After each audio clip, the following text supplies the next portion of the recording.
The Monkeys by Jack Zide and Jacob Cerruti. One day there was a monkey.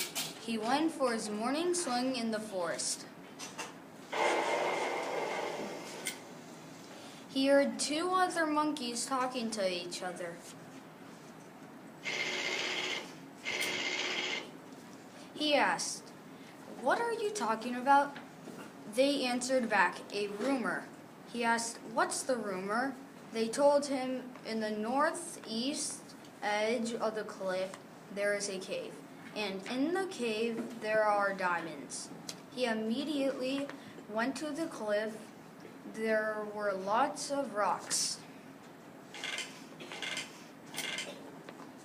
He tried to get into the cave, and he finally got in.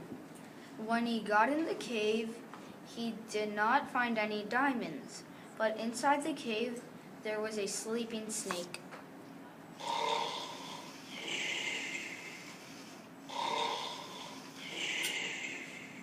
The snake woke up and swallowed him whole. The moral is never to listen to rumors.